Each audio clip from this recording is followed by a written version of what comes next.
um, man, what a long day it has been. But here I am, committed, tapping in. Um, Even though I am extremely tired. But oh, you know, I gotta continue to stay committed to myself and um let's see, get myself a better angle. Um,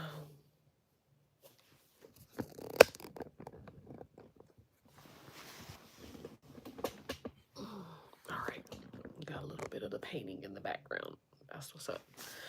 Um, but yeah, today I wanted to tap in about having a mentor um when you're on your healing journey, and having someone that you trust that can share their wisdom and give you guidance. I think I really could have used more mentors in my life when I was younger. Um, I didn't listen. I didn't listen. I think I went through a lot of unnecessary things in my life that I didn't have to necessarily go through. But I think if I would have had a mentor that understood me or that got me, I'm not saying that I didn't have people in my life. I did have, like people that were supportive, that gave me, sound advice and things like that. But but basically, I think I needed someone that was specific to my vision and somebody that got me, because it's really dope when you can speak to someone and the ideas that you're having in your head, they get it, and you don't have to explain it to the point to where you're exhausted from explaining what it is that you are wanting and dreaming of. So I think that is important, just to be able to say some of your ideas and say, like, okay, this is what I want to do. And for somebody to pour back into you and say, you can do that. Like, yeah, this is how you go about that. This is exactly how you execute that. Um, and I think that that is really important as you navigate life, to have someone that you can just kind of bounce ideas off of. It don't necessarily have to always be advice. It could just be them kind of like telling you, all right, yeah, that sounds cool. That'll work. All right, and like, and what next? And then what's the next steps? It's more like really just making sense of it in your head. And I feel like it's really just the organizational part of it. Uh, all right, the light is off. It's the organizational part of like organizing your thoughts and having um someone to help you organize your thoughts. So I think it's really important. Excuse me. I recently, as I've gotten older, have started to think about the importance of having a mentor, and have wanted to have a mentor. And recently I started working with someone who didn't necessarily approach me as if they wanted to be my mentor, but that's what it's been feeling like. And just like I said, having someone to kind of like sound off with and go back and forth and talk about things, but also give advice.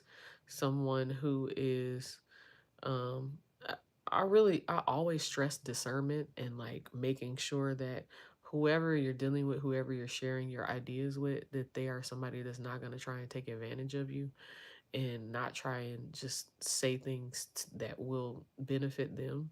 Because I feel like it's a lot of that. And I feel like, when you are on a healing journey, you can be very vulnerable, and be seeking out just any and everybody to help you, because it's difficult, especially when you have like a lot of trauma that you need to unpack. So I think that it's important to, allow things to happen naturally over time. And that's the thing too with the healing journey. it doesn't, everything doesn't just necessarily happen right when you want it.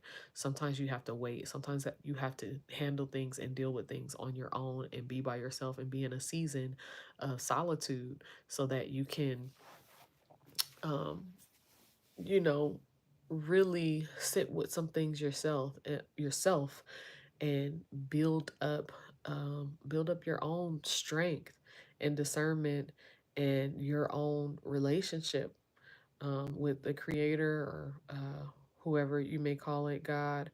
um, give yourself that time and space to develop that relationship. And it's hard. I feel like the beginning stages of a healing journey is the hardest because it's where you're looking for all the answers. You're seeking out all the answers, but it's also the time when you're unpacking a lot of the trauma. So not only do you have all of this trauma that you're unpacking, but it's also like I'm also very alone. I also feel alone, and I also feel isolated from other people who I've probably been spending a lot of time with or who were my friends or my close family members. But now that I'm on this journey, I am feeling like we have nothing in common or we have nothing to talk about anymore because I'm trying to go in this direction and they're trying to go in this direction. So it can be really frustrating and very isolating to start out just trying to change your life in general. Um, but I think that part is important. I really do. I think it's important. I think it's important to go through it. I think that when you're going through it, it's only strengthening you. It's only helping you um, for one, be able to be a resource to someone else, and then also to learn, like I am stronger than I thought. I actually can handle things that I didn't think that I would be able to handle, and I am all the way with the a soft era and us being soft girlies and us just being able to be soft as black people to deserve to have a soft life. Black people deserve to have ease. Black people deserve um all the joy, all the blessings that are coming to them.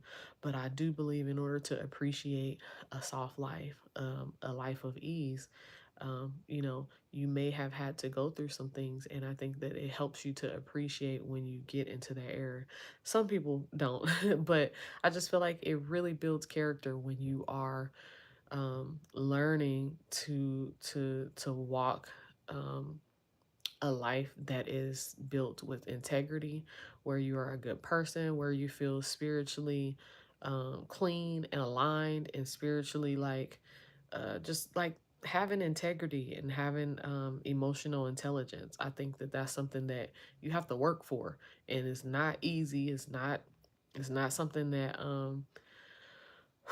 is not going to come with a lot of crying, a lot of processing, maybe even anger or crying or whatever those situations may be that you have to process. You know what you went through, you know what you're going through. So all those different emotions, you have to process them. And if you don't, they will fester in your body and they will turn into disease. So we have to process the things that we're going through, or they will start to turn into back pains. You got sciatica, you got this a pain in your foot, a pain in your neck. It's like it just turns into something because you're not processing it, you're not moving it through your body and allowing it to leave the body.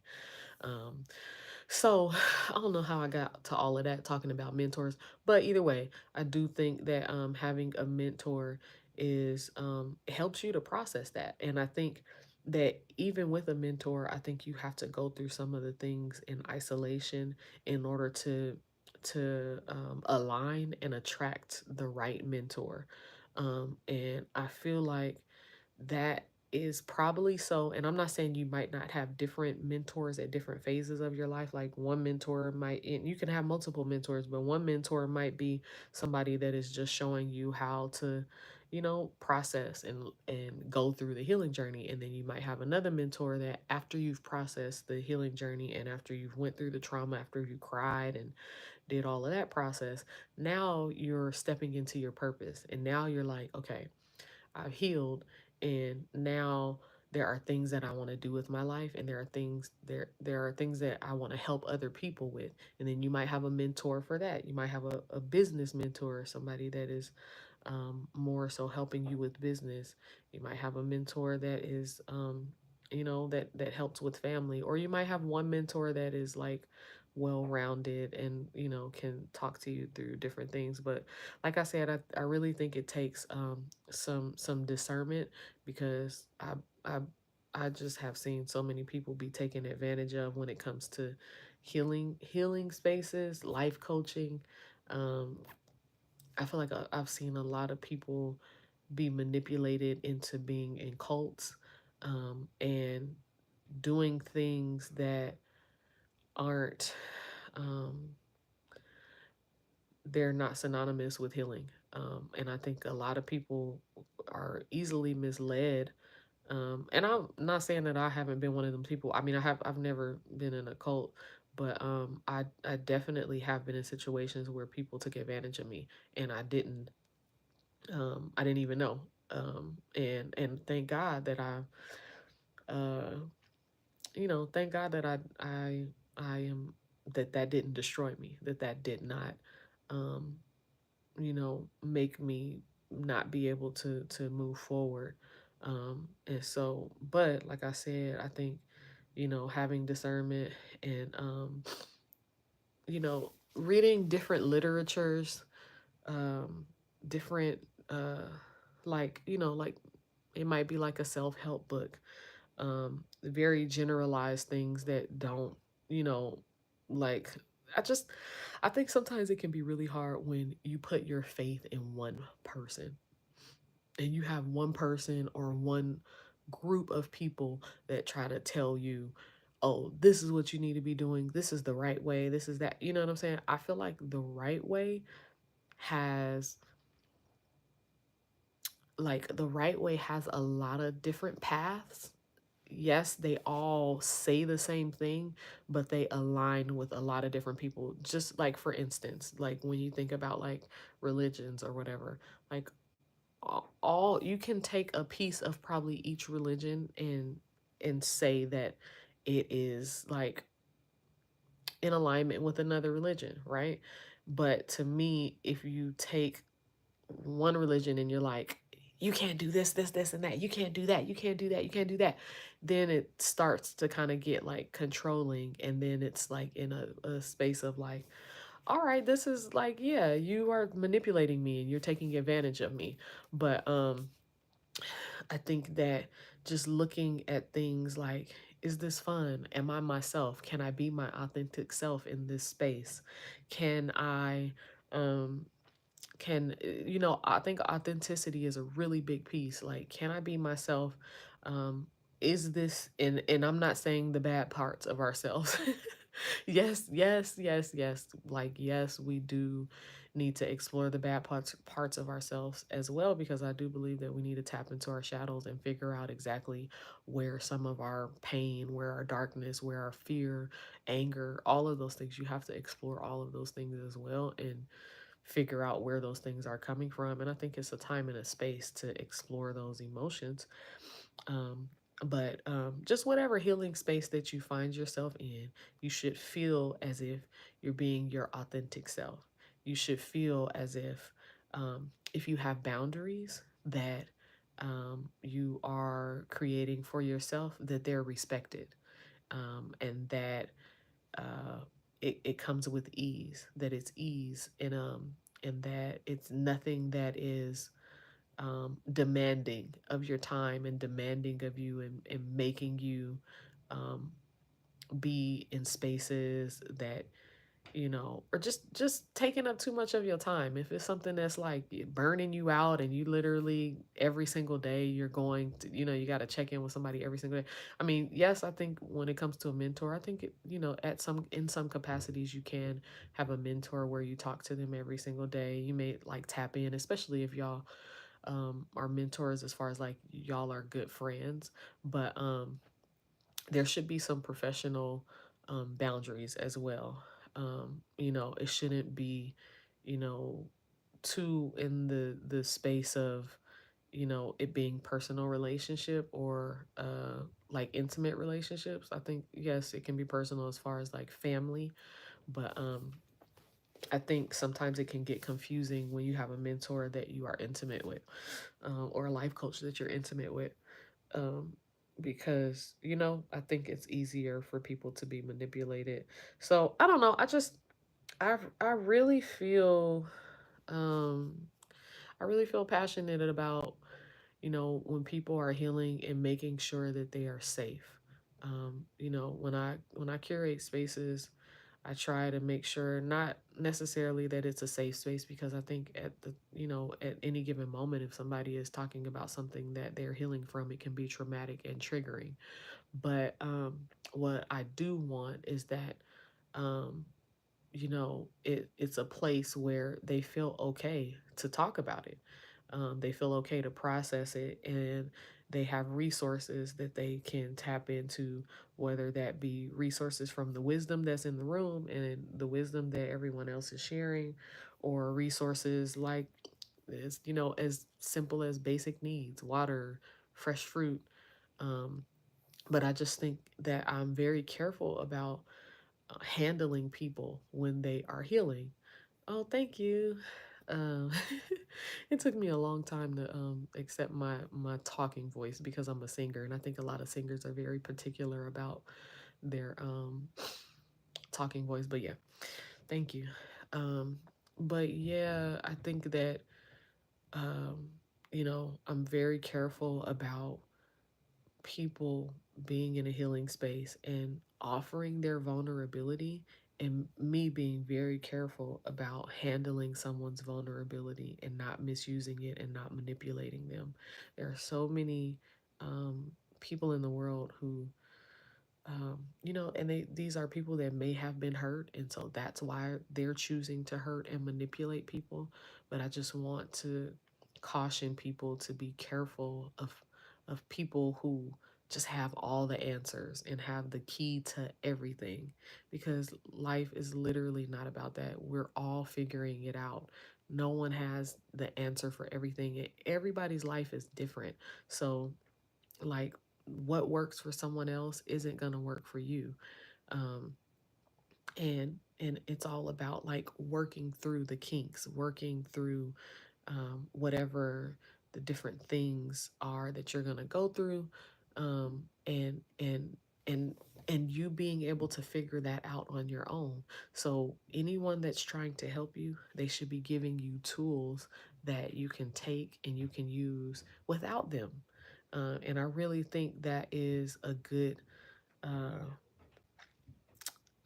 what's the word that I'm looking for? Like, it's a good measure of like, does this person only want me to be depending on them and I can only get answers from them, or are they giving me, it's like the what is it saying, the what is that saying where they say you could teach you could give someone a fish, or you could teach someone to fish. I know I'm not saying it all the way right, but y'all know y'all know what I'm referencing. But if someone is like holding on to information to the point to where you feel like they are like spoon feeding you, and you are not getting what you need to be able to take that out into the world and flourish in the world on your own, then they probably don't mean well for you. um Whatever information I have is like open, it's free, it's like abundant.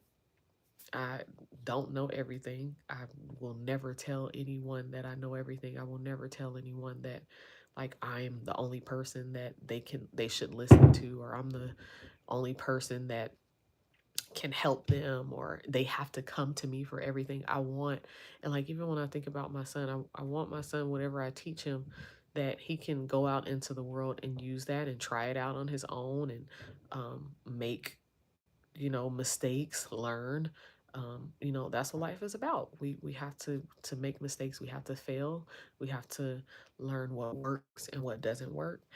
And over time, and after you've been through so many things, you start to have wisdom, and you start to realize and remember and think about the things that you've been through in your life, and like, nope, I'm not gonna do that. It's just like simple as, I'm not about to touch that hot stove anymore because I know that I will get burnt, right? Just something as simple as that. And like, over time, I know that I am not about to mess with nobody that be doing this, and that because I've gotten burnt doing this, and that, right? So, um, it's about figuring it out, and it's also about, um, I think, really, a good mentor is someone that teaches you to trust yourself, to trust your own intuition, because I really believe that we ourselves know exactly what we need to flourish. And I think that the society teaches us that we don't know anything. We have no clue what we're doing. We always need some type of product, some type of um, person, or something that somebody can sell us to live in life. We need some type of pill. We need some type of food that's uh, covered in chemicals and sugar and drugs and all these different things, right? But I really think that true healing and self-awareness looks like intuition, and it looks like I can heal myself. I know that, like, just even like your sense of smell. Like, I was reading something like a few weeks ago, and it was just talking about how uh we don't know the smell of things anymore because we're everything is just synthetic around us. And so, like, like in ancient times, you would be able to smell someone and know, like, they're sick, they need this. Go over there and get them this mullein leaf. Go get this sage. Go get the, you know what I'm saying? And you could smell it. Um, and now, first of all, I can barely even breathe through my nose right now because there's so much pollen in the air because of all of these male trees that they're, it's just like allergies in the air, and it's like all this pollution in the air. And so we literally, our bodies are just not in our natural rhythms. And so, even when you see all of this stuff, and some people, I really just think that, like, going going back to our basic needs and going back to nature is the way to healing. And I think, like I said, that someone that is a great mentor is someone that will help you to get back to that, and help to train you to know, yes, when you're thinking like this, trust that. Trust your own intuition. Trust the things that you feel in your heart, and you feel in your heart in this way. I think that intuition has a taste, it has a smell, it has a sound, it's a feeling, right? Oftentimes, like, say you hear somebody sing and you get goosebumps. I feel like intuition is very similar and somewhat like the same thing. You may get goosebumps, or you may feel like emotional in your heart, and not emotional in a way where it's like chaotic, emotional in a way to where it's like soothing, and you feel like deeply connected to spirit or to God, and like it's it's there may be things that are going off, and you may be remembering things, like, oh, I remember I heard that word, like synchronicities. You may start hearing things like, man, somebody, I literally just talked to somebody else about that yesterday, and now you're saying it today. That to me is what intuition feels like to me. It's little signs that if you take the time to be still, be quiet, um, you'll start to learn, like, okay, like, all right, I'm starting to feel the synchronicities. I hear my intuition talking more, because you're slowing down, you're being present, and you're noticing the small things. um and so, I think that that's a process. Sometimes when the day is crazy, my son is running around, and I got a million things on my schedule, it's really hard for me to tap into my intuition. Sometimes I have to slow down, I have to shut everything down, and I have to be like,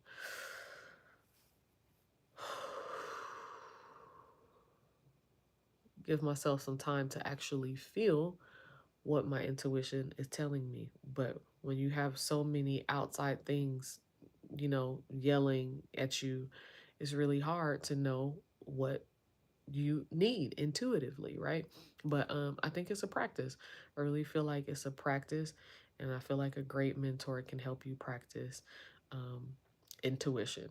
Intuition as well as, whatever, like I said. And I'm only saying the intuition and the spiritual stuff because, like I said, I feel like I don't want anybody to watch, it ain't barely nobody on here anyway. But whenever somebody do come on here and listen to what I'm saying, I want people to know that you ultimately know in your heart and in your spirit who is right for you and what is right for you.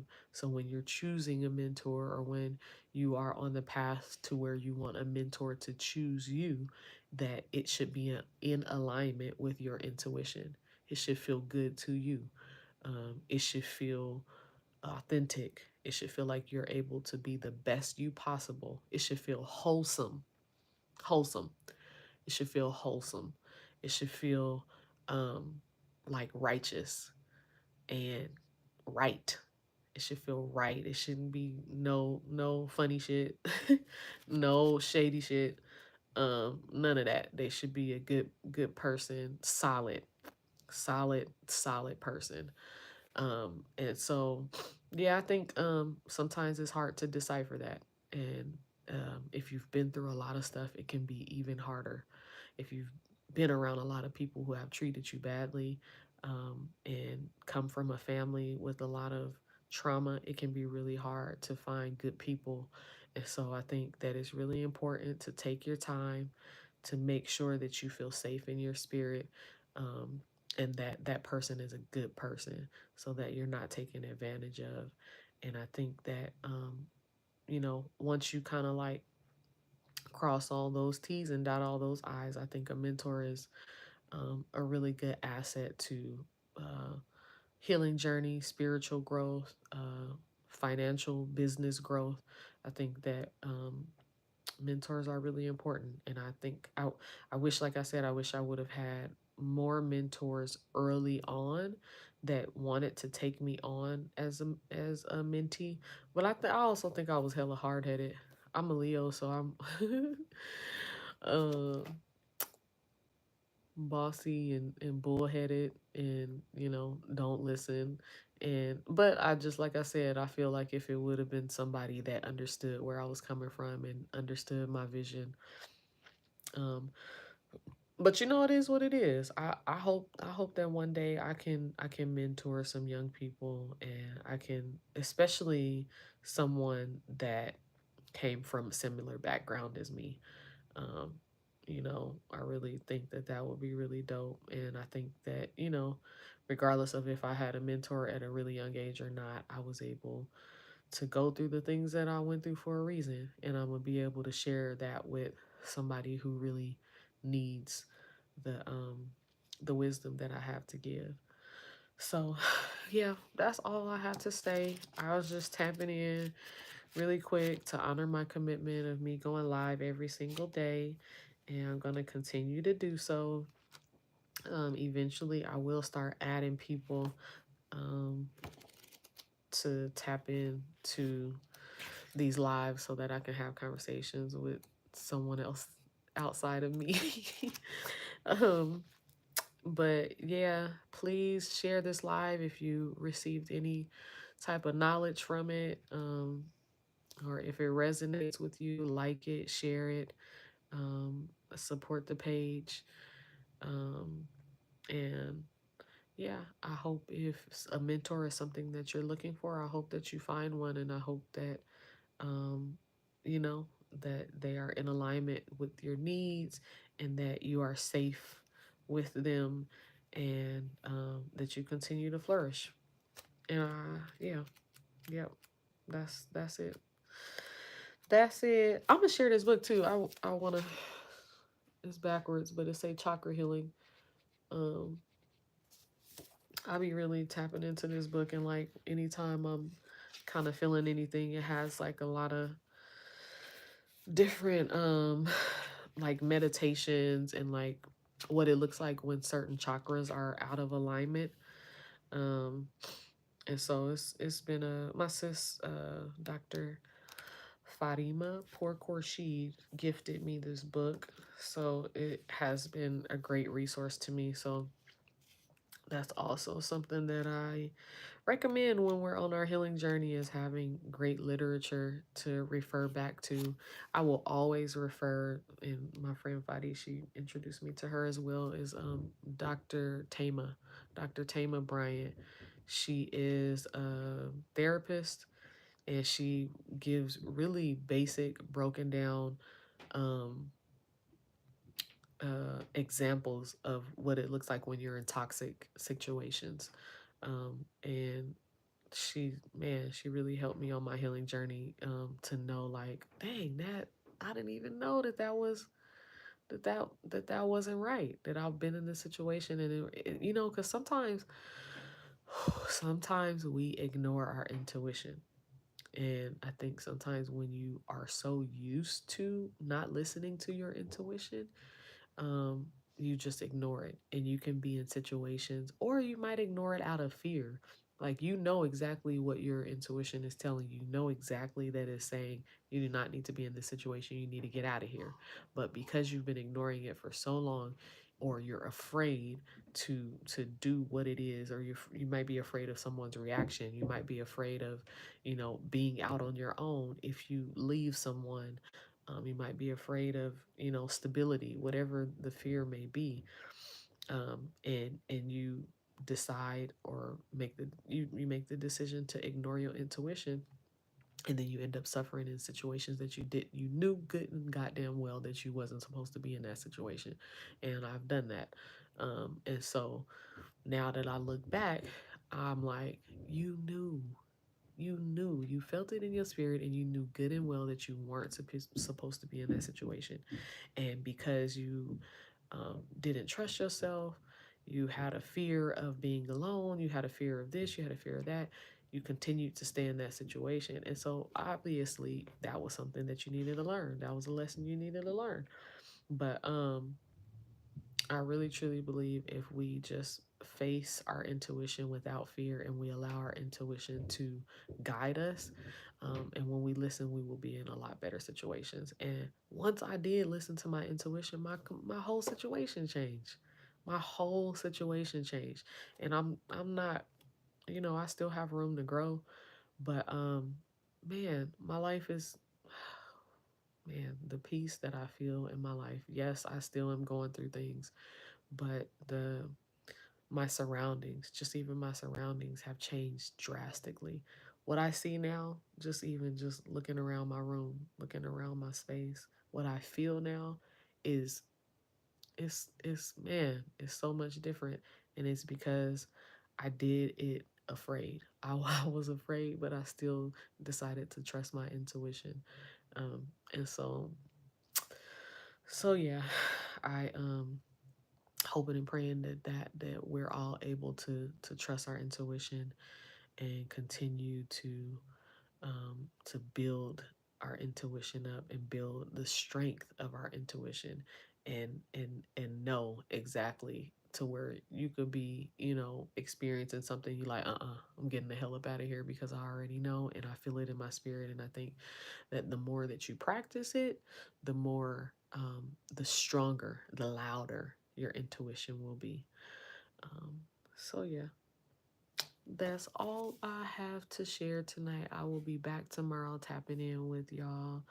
I don't know how long this How to Start Your Healing Journey series is gonna last. I'm gonna just keep talking about it until I don't got nothing else to talk about. But I'm pretty sure I'm gonna keep having stuff to talk about, because I be talking a lot. As you can see, I'm sitting on here talking to myself, and I ain't even got nobody to talk to, but I be talking a lot. And I think I be talking a lot because I've been through a lot of stuff. So I got a lot of stories to share. Um, and I think it's my responsibility to share those stories, especially if it can help somebody else. And I don't care if it's just one person. I think that it's worth sharing. And if one person can be either healed, or it can help one person, then it was worth me saying it. It was worth me sharing it, especially when it's so much trash on the internet. It is so many people on the internet just talking about absolutely nothing and filling our babies with just trash and nonsense. And just even, not even just kids, just adults. It's just so much stuff on the internet that is like, this is what y'all got on the internet to do. And I get it. I get that there are, people making money off of views, and I get that there is incentive for people to make an ass of themselves and, do things that are like not a good look because they're making money. I totally get that, and I think that's a bigger problem. It's not them. It's not the people that are doing it. It's the systems that are set in place that are saying, here, get a whole lot of views and you'll get a whole lot of money. And if you want to get a lot of views with no budget or no thing, nothing, just do crazy stuff.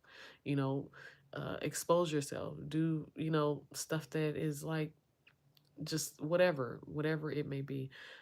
So I get it. I definitely get it, and I don't blame nobody for getting the bag, but I just think that it's we're here for more.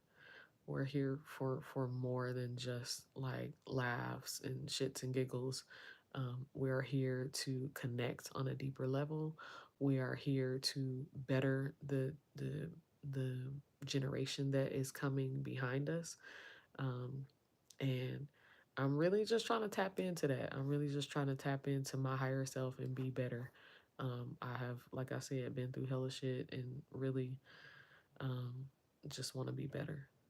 I don't feel like I've always been at my best, and I feel like that is something that we all grow through. And I think that, when you don't come from a family that necessarily has emotional intelligence or knows exactly how to speak about trauma and speak about things that have come up in the family and speak about things that have happened within the family, you gotta figure out hella stuff all on your own. So like I've spent a lot of my life just not even being aware that I wasn't the best person, and that not that I was like evil or doing like crazy shit, but I was speaking negatively.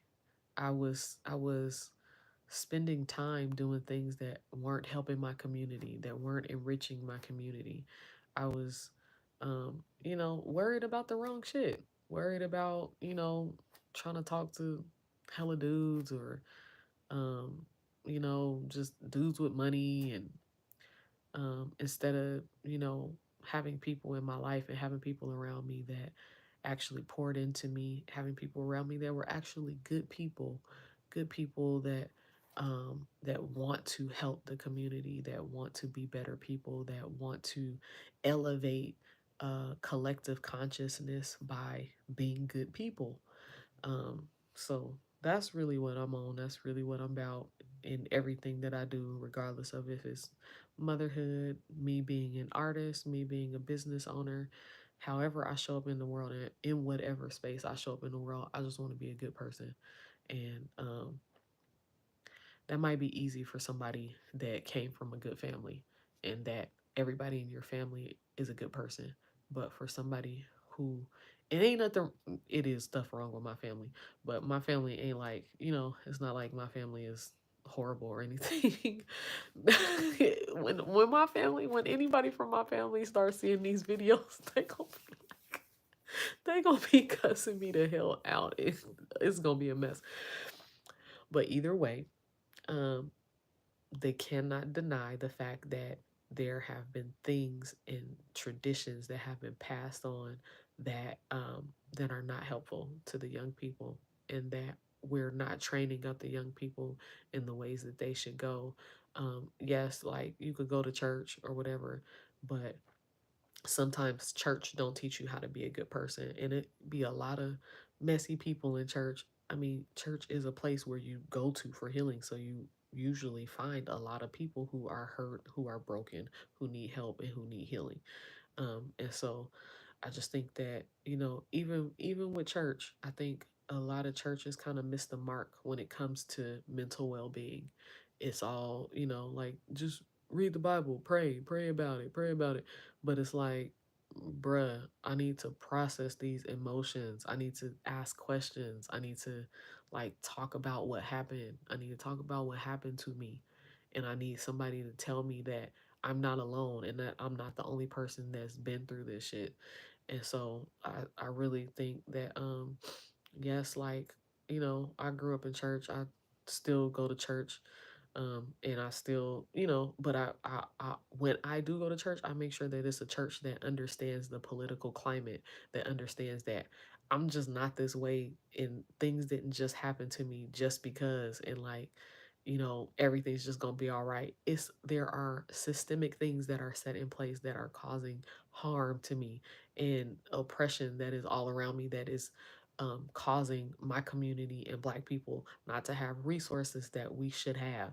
And to me, when you're going to a church and they miss the mark on that, that's some bullshit. And it's like, like, I feel like I grew up for hella long not understanding, like, why the hell is we so poor? Why the hell don't we got no goddamn money? And like, it's because of systemic, it's racism, it's oppression. And so, and I'm not saying that, yeah, people, you can will your way, you can affirm yourself, you can, anybody can be anything. We've seen so many examples of people becoming successful and coming from nothing. I'm not saying that that's not possible, but I'm saying that we are targeted. We are targeted. We are, you know, don't have the resources that a lot of people have. When my baby grow up, when my baby graduate college, when he get out of high school, I want my son to have assets. I want him. He will. It's not I won't. He will. He will have assets. He will have things that I will pass down to him. He will be eating healthy foods his entire life. He will. It's just things that I know now that but I had no idea that I'm going through this because somebody else put me in the situation, because someone else has a foot on the Black community's neck, or has a foot on oppressed people, people of color, indigenous people's neck, and they're stealing land, they're stealing all these different things for financial gain, and just being evil. And that's exactly why our family is going through this, not because, and I mean, there may be some like generational curses as well, but I think that to have that explained and to learn that, oh, the reason why our family was going through this is because of oppression, is a big fucking deal. That's a big deal to realize that, and to realize that it's not your fault.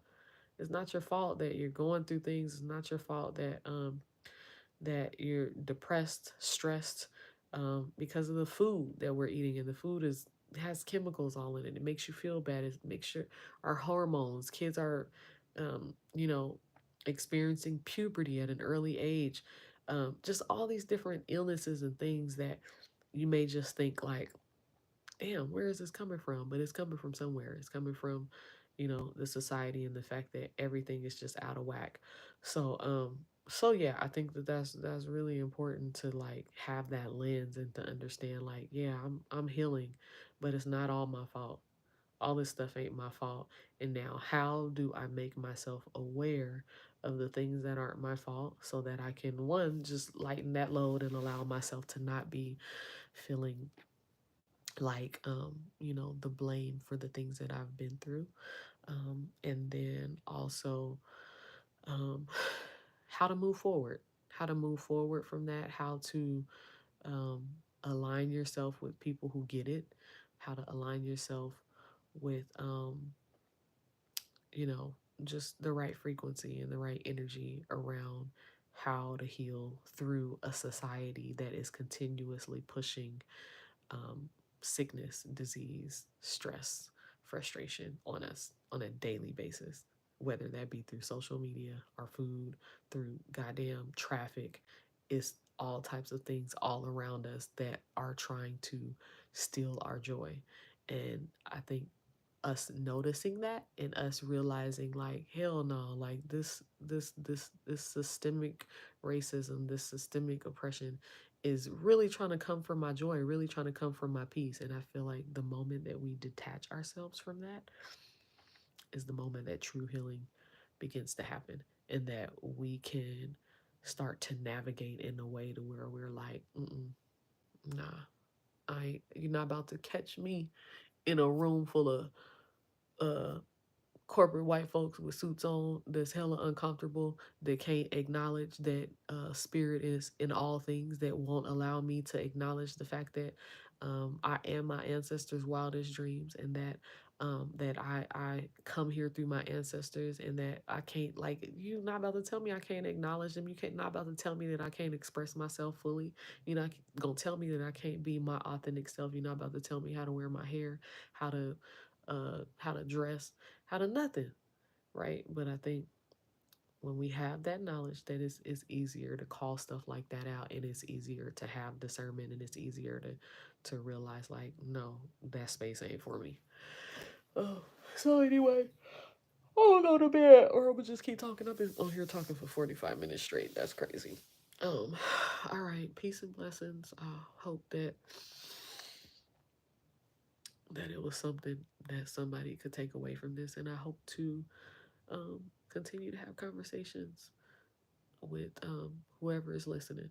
And I hope that eventually somebody can start commenting and like asking questions or just talking to me. Somebody come talk to me, please. Um, but either way, I'm gonna still be here. I'm gonna show up every single day. I will be going live every single day on this YouTube page until Spirit tells me different. All right. Good night. Peace and blessings.